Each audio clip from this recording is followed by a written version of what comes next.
Alright, guys, welcome back to yet another podcast of the Invisible Practice Podcast. Today we're going to be talking about the intransit action concept first described by Ascanio, probably most known to be described by Ascanio, but it's much older than him. But before we start, I want to thank our Patreons, Nathan Wilson, Kit Oldman or George Blott, Renan Kamal, Daniel Trill, Hung Lim, Mohammed Nayat, Fritz Alkemade, the OG, Jeffrey Van Fleet, Radek Peckney, and Steve Brownlee, the first patron we ever had. The fucking master. Fucking Steve, we love you.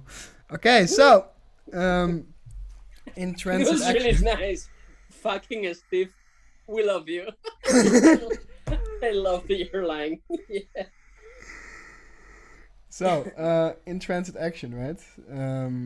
So, I think I first encountered the concept not from Ascanio, but in Darwin Ortiz book. I believe it was Strong Magic, but I'm not sure because I tried to find it today, but I couldn't. Yeah, he stole the concept. Yeah, but I tried to search for intransit action, but I can't find anything that's called intransit action. But I remember reading it, like, he was saying something like, but it was very basically explained. It was like, if you want to give the deck from the left hand to the right, and if you just do this, for example, the Palmer card here, if you just do this and give the deck to the right hand, then people will register that. But let's say that you do this and then with the left hand you adjust your glasses, then they will register that you adjusted your glasses. Right? Which is essentially an intransit action because you want to adjust the glasses, but in order to be able to do that, you have to move the deck to the other hand. Okay. Which is a concept much older than him or Ascanio. But then I read it in Ascanio, and it's interesting because I talked a lot with you about this, Alvaro, and the description in Ascanio and the English translation is very good. But before you explained to me sort of what it is in Ascension, I interpreted it wrong, and I know a lot of people did. And we have some examples, for example, which we'll get to later. For example, in the Dennis Bear book, which he says it's an intransit action, which is correct, but in some way it's not correctly used. Yeah. So basically, I want to do like an introduction first. Okay. So what Ascanio did was like naming things. Okay. Mm. One of his works, like was like naming things, like recognizing concepts and giving names. Okay, giving them a name. Other thing was like realizing that some actions or secret movements or some things needed like a cover study. How to cover this move, the psychology and everything. So Scania was like designing or discovering new things, and then he has as well like a creative process as well. So we can distinguish like these three phases. Like first one, naming things like this is a concept. I recognize the concept and I name it. Second one, discover new things, and third one like the creative part. Okay. I suppose naming it is already important because that's like the start of making sure that you can evolve a concept. Of course. So basically, this is important because you can find like many things in Vernon, but actually, as Tamari says, you can find everything on this book.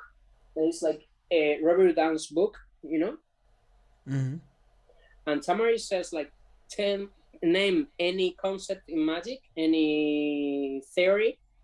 I'm gonna show it to you in this book. So this is interesting because everything around the 90% of modern card magic and modern magic comes from French magic, okay? And that's important. But what Ascanio did was like, hey, let's go deeper, okay? So we have like the study of the actions and the study of the cover, So Ascanio did a studio about principles on cover. What Ascanio says is like an intransit action is an action, okay, that allows you to do a more important action, okay? That's the definition. And actually, he points like 3 important details. First one, the final action, okay, that is going to be like the main action, the final action has to give the meaning to the choreography and the gestures, okay? And you cannot do any secret move in this action. This action has to be inoffensive. Okay. The second point is having an interaction, an in-transit action. Okay. So we put the secret movement, the technique, in this in-transit action. Okay. And the third point that Ascanio names and that Gabby points is like having the intention to share your intention. I don't know how to like externalize that you have like the final action and the main action has a purpose. Okay. But what I want to say with this is like, I think it's very important conceiving this like an interrupting thing, you know, like an interrupting moment. Like you want to do something, but the in-transit action is kind of interrupt the main one. For example, I have a pen, a pencil, okay? Here. I have a pencil and I have a coin in my right hand. So what I want to do is like grab the pen with my right hand. And that's my intention, okay? That's the main action. So grabbing this pen, okay, is an innocent action, okay? I don't do anything. But to grab this pen with my right hand, to grab it, I need to leave free this hand. What I do is like putting the coin on my left hand, and then I can grab the pencil, okay? So the main action is grabbing the pencil, okay? The in-transit action is like leaving the coin on the left hand. But what happened? I do the secret movement here. Okay? That's important. So it's even better if you're focused on interrupting. It's like you are going to the pen and then you interrupt the action of taking the pen, putting the coin on your hand. So essentially, if we would put it in a different light, it's like you want to achieve a main action, like you want to achieve taking the pen, but there is something in the way of you achieving that, which is the coin in your hand. So you get rid of the coin, making that in transit to get the pen, which is like creates a logical sequence of actions. You're like, oh, of course, he wanted to take the pen with his right hand, so he put the coin in the left. Like, it's not even something you register consciously. Like, he put the coin there. It's more like, oh, he wanted to get that, so he had to make his hand free. Or like another example is having a box on the table and you want to put the deck down or spread the deck, but the box is in the way, right? Yeah. So you would first give the deck from your left hand to your right hand to then pick up the box, and you could, for example, palm then in the right hand, and then you spread the cards on the table. Or you want to leave a single card there, and you first look at the table, you remove the box, so you can do a top change, you remove the box, and then you put the card down. Yeah, so strictly, okay, what we need to know is like this in-transit action has to contain a secret movement, a technique. That's important. So then we have to go deeper. I mean, like, for example, I always say like I prefer to have a student who doesn't know who doesn't know how to describe an in-transit action, but who knows how to do it correctly. There are a person who doesn't know how to use it, but they can say, no, it isn't because you are not doing any secret movement or whatever. Why do I say that? Because let's imagine that I have 2 coins, okay, and both of them are on my right side, okay, and I want to have one in each hand, okay. So maybe if I go with the 2 hands at the same time, it can be like a little bit confusing or whatever. Imagine, just imagine. I'm not saying like it's the best way. So I can use the concept of interrupting or doing a different thing, or like putting coins and creating a choreography, because when you do in transit actions, you need a choreography. You have to study the situation.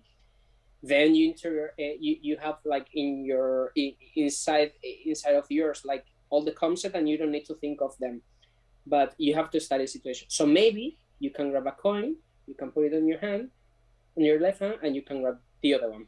So you are leaving, for example, you have this, and instead of crossing your middle part of the body, whatever, you have this coin here, you put it here, and then you take the other one. Is there any secret movement here? No. Is it an in-transit action because you are studying the secret? No. But what I'm saying is like we can use the same things that we have learned from the in-transit actions and apply them in different contexts. Which is also important, of course, because you want to condition people also to the way that you use your body and the way you move. And if you would cross the hands in this movement to pick up the other coin, and then later in the whole routine, you would put the coin in the hand because you want to do a secret transfer and pick up this coin. It's very weird because before this you crossed your hand to do it, and now you didn't. So also, like, I mean, Ascanio talks about this as well, but also Tommy Wonder does. It's like you should create natural movements and rhythms to conditioned naturalness, I believe Ascanio calls it, where you condition the audience that you move in a certain way in order to make that feel natural to them. Like, because I believe the example Ascanio gives is if there is a move which you cannot make completely look natural, then you should make the natural move look like the move, you know? Yeah, like mixing things. If the hands is like a bit of tension or a bit weird, then you should always pick up something with this bit of tension or this weirdness so that becomes normal. Yeah, that's why when I have a student and he wants to learn some coin magic, the first thing that I teach them is like, you have to learn how to be relaxed without anything in your hands, because they start doing coin magic like this. What the fuck is this? What is this? Do you have any problem in your hand? Or is this shit? Like when the coins vanish, like, what the fuck is this, you know? Yeah, and then they feel very insecure. The best way to be relaxed, look, think of a baby on mommy's tummy, or when you fell asleep. It's like your hands are like this, are relaxed. So then you go to the table and your hands are almost closed, you know, almost totally closed and relaxed. This is the best way to do it. So if you grab a coin, you have your hand like this, or maybe, I don't know, and you can do whatever you want. Like you have a coin here, you know, like you don't need to do like special movements. And talking about naturalness, for example, inside of a sequence where you have to use an in-transit action, because I don't know if I think it's in the first Ascanio first volume. He talks about Jesus Echeverry, about when Ascanio saw David Roth performing for the first time. Ascanio thought he was like a very precise machine, you know. But do you know what's happened with very precise machines? That when this kind of machines have a little issue in the middle of the process, the rest of the process is totally fucked. So what Ascanio was saying is like, David Roth has to do this movement to cover the next one, and the next one is covering the next, and the next. So if he has a problem in the middle, you know, it's not possible to develop the rest of the routine in a proper way. So he was saying like, David Roth was a slave of his own techniques and concepts. So Ascanio develops this kind of ideas to use the techniques as tools. So Ascanio is the one who is the boss, not the techniques, you know. So this is very interesting, because when you do, for example, in transit action to grab the pen, now now you have like the option of apply many other concepts like conditioned naturalness, or even like uso inocuo del objeto, what means something like an innocent use of an object, when you are hiding something. Because Vernon talks about holding the magic wand and like nonchalantness. Like in the Ascanio book, there's the example given of like a hat with something hidden inside of it, but the magician takes it and throws it into the air and makes it flip and then catches it again. Yeah, exactly. So, for example, Vernon talks about using the magic wand to when you are hiding a coin or a ball for the cups and balls.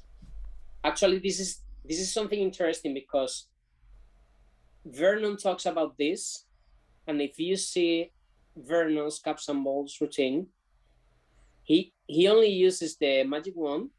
The majority of the times he uses just to cover the techniques, but he's not using it like for the fictional thing, during the routine. So yeah, but it's a difference though, because like not for the fictional things, but he is using it to clarify concepts and to make things fairer, because throughout most of the routine he's not touching the cups with the hands, he's just using the wands at the reveals to show the cups. So yeah, I would say he's not using it for the fictional thing, but on the other hand he's using it to amplify the conditions and to make it look fairer than it is. Yeah, of course. What I'm saying with this is like everything has its process, Vernon was very focused on the technique. Ascanio was very focused on the techniques to cover the techniques. And then Gavi arrived saying, okay, the best way to cover the techniques maybe after studying Vernon's works and Ascanio's works, maybe is applying some fiction and giving the spectator something else to think instead of thinking of the secrets, So I think it's the process, and I'm not saying like Vernon is shit. I'm not saying that. I'm saying like we have to be conscious about what is important in each decade or age, like in each historical moment. So basically, what Dennis Berg does wrong is like not doing the technique when he has to do it. Yeah, so but before we get there, we're talking about the routine from the first book, Handcrafted Card Magic, from Dennis Berg. It's called Brute Force Opener, which the book is great and the routine is fucking amazing. And if you want to get some books on card magic that are not conventional, that have interesting concepts in them and that will open your mind to some possibilities in magic, then get those books, 1, 2, and 3. I'm waiting for 3 now, but 1 and 2 are amazing. But he calls it an in-transit action, and it is an in-transit action. We don't have to forget it. But if you just listened to the introduction Alvaro gave about hiding the movement inside of the in-transit action, which accomplishes the main action, then there is a mistake there. Yeah. So, what? Look, Dennis Berg has a huge knowledge on magic, he's a really nice magician. I guess, like, the thing was, he understood, he took the concept of in-transit action, and as I told you before, he decided to apply this even when he didn't need to do techniques, like just to do a nice choreography. The problem was then he tried to apply it in this routine, okay, and then he wanted to show the card till the last moment, okay. So what he does is like he's going to put the card on the spectator hands. He keeps it here. He moves the hand, and then he turns the card and he puts. So this is totally wrong.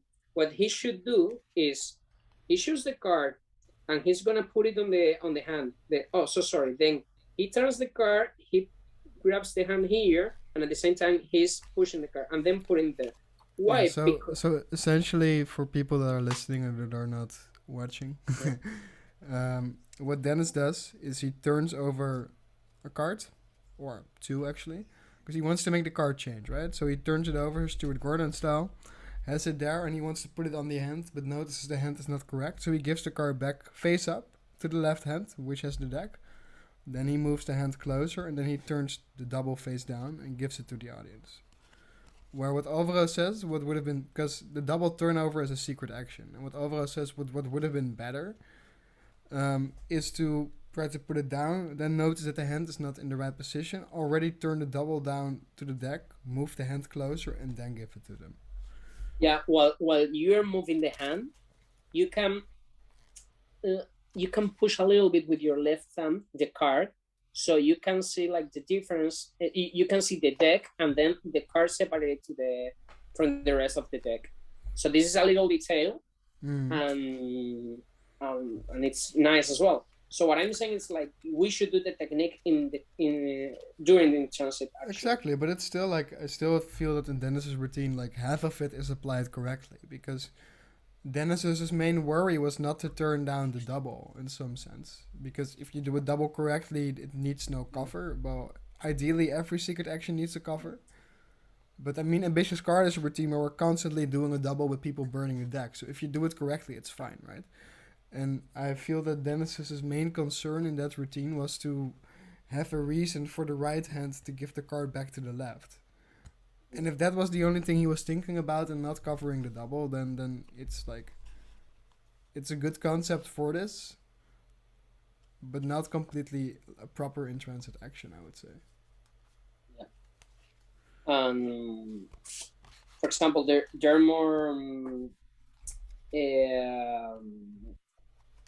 concepts around. For example, do you know like this classic concept in Magic, like that says like the bigger movement covers the small one, you know, like the big move. Okay, so for example, maybe if you have like two thimbles, okay, Thimbles, yeah. Sorry, two thimbles. When you move your hand like this, you can do like this thing, you know, like do you know like when you have for example one white thimble on your index finger, okay, and the other a red one secretly, okay, another one, a red one in your middle finger, okay, so you show the white one in your index and you put the index with the white thimble with your thumb, okay, and then you shake your hand, okay, up and down, and at the same time you hide the index and you move the middle finger. Oh yeah, better idea to explain this is or more relatable, because I don't know how many people are still doing thimble magic. It's the trick with the ring, where you take the ring on your index finger. Yeah. When you pretend to take it off on your middle finger, and then you throw it back up, and it's back on your index. Yeah, totally. So the same thing. So something similar happens when you're doing, for example, coin magic. So inside of an in-transit actions, there are like many other concepts. For example, if you leave a coin in your left hand to grab the magic one, and you need to palm the coin because you didn't really put the coin on the hand, you know, you keep it. So what you have to do is palming the coin in the transit, okay, where, after faking like you put the coin on the hand, when your right hand is moving to grab the pen, you use this movement to do a smaller one that it's like palming the coin, maybe in fingers in the classic, the Italian palm, whatever. Okay, so what I'm saying with this is like inside, also known as the thumb palm. Sorry? You call it the Italian palm in Spain? The thumb palm? Yeah, how do you call it in English? So sorry? Thumb palm. or thumb clip? Thumb clip? Yeah, like you're clipping something between your thumb and your index finger, or thumb palm. Thumb Yeah, palm. thumb palm or thumb clip. But I never heard the word Italian palm. Well, that's interesting. Yeah, Italian palm. Yeah, sorry. Yeah. But yeah, So basically in transit meaning on the way to something. yeah. Right. Yeah. So yeah. Yeah, you're Actually, saying if you're on the way, that's the best moment to do it. So not to do the false transfer, then. So essentially, it's better to make it a flow, right? To not break up everything, because you could break it up where it's like put here, palm, grab object, but it's much better to put and then move the hands to the object as you palm it and then take the object. So the movement of the hand moving down is covering the small movement of your fingers adjusting it to clip it in your hand. yeah. Actually, there's another concept. Oh no, not more concepts, go on.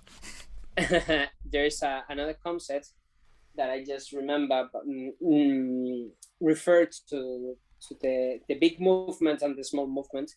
As Canio talks about, I think the translation is sliding gaze or sliding. Oh, crossing the looking. gaze. Yeah, go on. Yeah. Crossing. No. Not crossing. It's sliding. Sliding the gaze? Okay, go on. It's like, or sliding looking or something like that. Okay. So the concept is like, if you do, for example, how do you call this? Like A false transfer. A false transfer. Okay. He talks about sliding the looking. So it's better if you slide the looking a little bit, because the secret movement happens here. But what do you mean this case sliding and looking? So you go here and then you move the hand? Yeah, but not a lot, because this no, but like, just a little bit, because also your gaze will follow whatever is moving. Yeah, so the thing is, like, you start, for example, close to your. You have to imagine a line from your right shoulder to your left shoulder, for example. You show the coin on your right shoulder, and then you do like the false transfer, more or less in the middle, and you arrive to your other shoulder, okay, with the hand. So the gaze, like the looking, has been sliding a little bit. So Gabi used to love, this concept a lot. I don't really like it. Well, I think it's very useful, but we have to be careful, because I know some magicians, some of them from my hometown, that they usually do this kind of movements, and they put the hand here, and I always they get mad at me, because I usually tell them, joking, like, be careful, because if we would have a ventilator here, you would lose your wrist. You would lose your hand. Yeah, because like, what the fuck? It's like, they look like Italian. Look at me, I'm gonna make this card finish. Or dancing flamenco. We got a card. Yeah. So yeah, it's like stupid, it's like, yeah. So but the concept is really nice if you well apply it, Oh yeah, definitely. But this also then comes to that whole idea of what's better, to put or to take something, which sort of comes from the same concept, right? Because the idea is that your eyes are going to be following whatever is moving. And if two things are moving at the same time, they're going to be following either what was moving first or what is moving upwards or towards them. Because something is coming close or something is going higher, which sort of like automatic, for some reason that's like the hierarchy of where your attention goes. But in this case, the argument of taking versus putting is mainly that if I have a ring and I want to put the ring here, right? You're going to be following this hand because it's in movement. And if I then would go here and this stays stationary and this goes back, then you're constantly following this, which is essentially why in this theory you want to have the right hand go with the ring, put it in the left hand, the right hand stays, left hand moves, and then the right hand sort of moves back as the left hand moves there. But the argument why taking would be better is that your right hand, which takes from the left, takes it and then moves away. So this is in movement, and this the hand that had the object first, which does the secret movement, stays stationary. Yeah, this is interesting because it's about taking or putting, for example, making something appear or making something disappear as well. It's a very good plot, you know. So one of my mentors, Marcos Alberto Ginel Calderon, he was a occasional Pepe Carlos pupil, student, and he was very nice because he was giving me, you know, like tools and ways to think of magic. He was showing me like and opening new doors, you know, and I had like different ways to get in or not, you know, like visiting. Hello, I don't like it yet. Let's close this door or let's leave it open.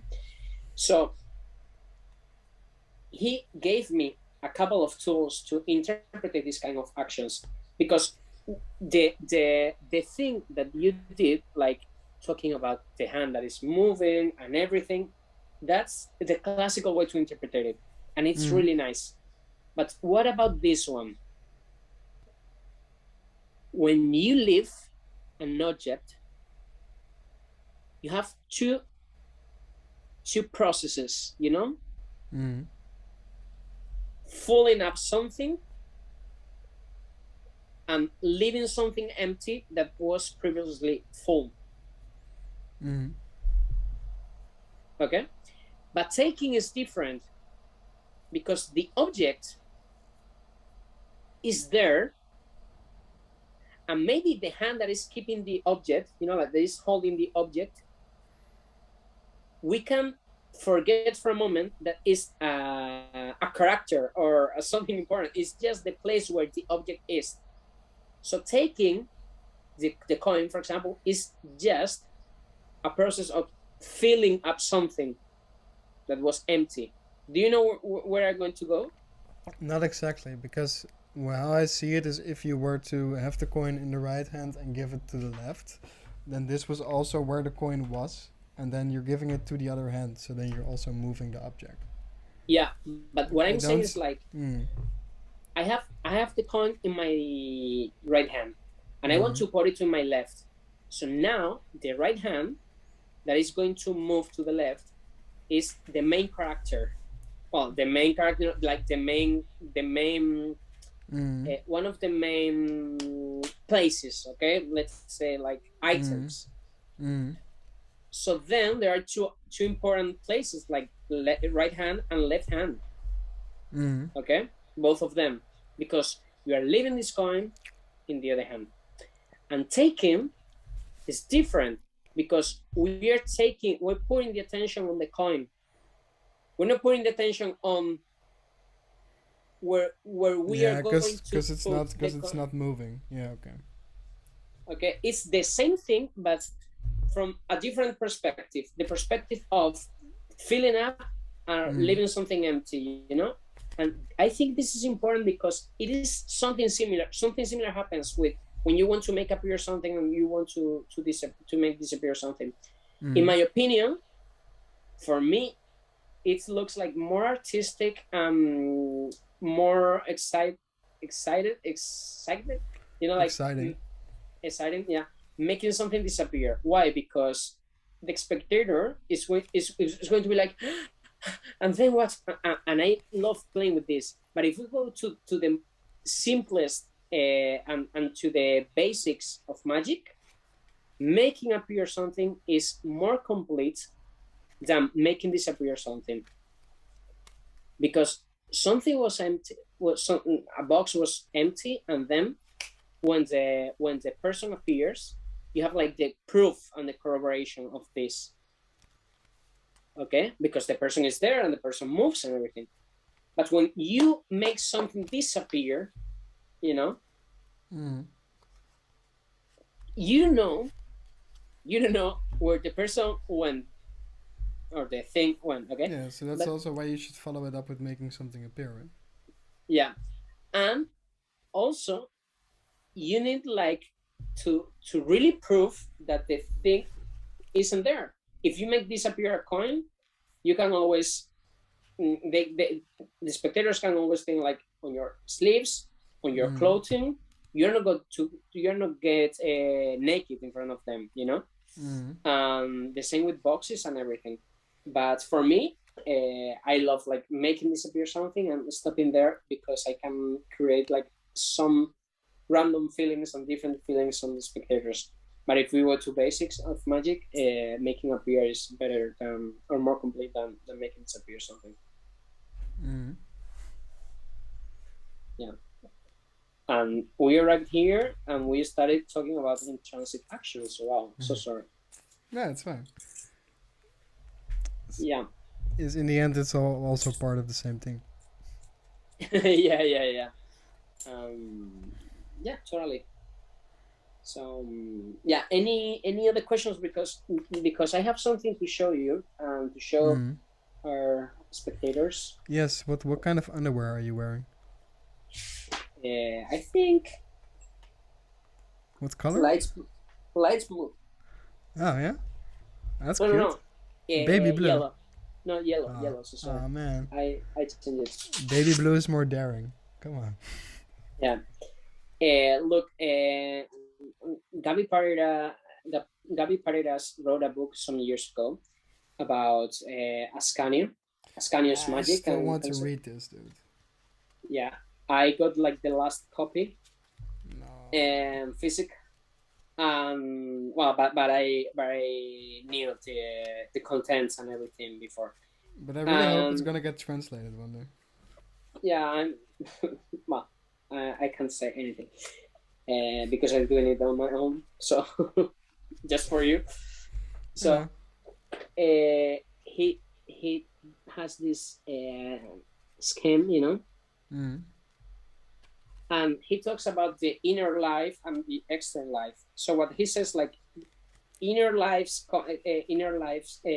concepts are like this defensive concepts, and the external life, everything that we use, like the psychology, like all these actions with that are beautiful and help us to confuse the spectator, and not confuse, like giving them like the idea, like in gravity movements and these kind of things, okay, are like to attack. So it's very important to know, like in-transit actions are like defensive concepts, because he put it in the principle of cover, in the timing part of concepts, okay. Yeah, it's about actions, and it's something defensive, okay, to know how to hide the secret in a proper way.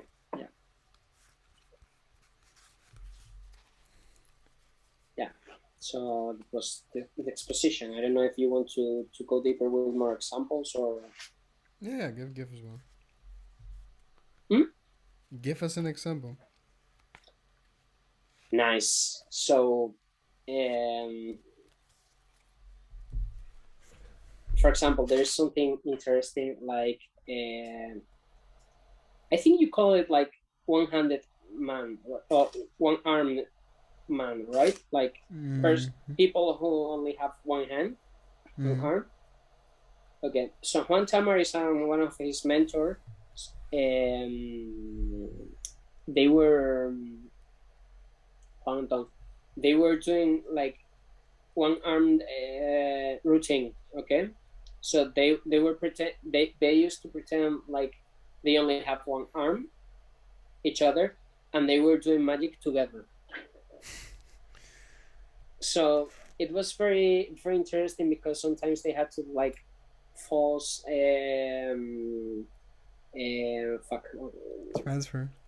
transfers, yeah, false transfers. And Tamaris was taking, for example, a coin, or Anton, and they were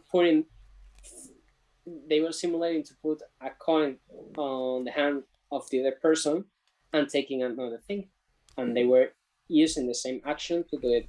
So the thing is, you don't need to do it with yourself, but you should try to do it every time that you want. Well, not every time because it's impossible to do it, but the majority of the times. And actually, in Spain, we are like very focused on putting all these concepts on the stage because it's very typical to see like very skillful magicians doing things and creative things on the stage, but they don't know anything about magic theory.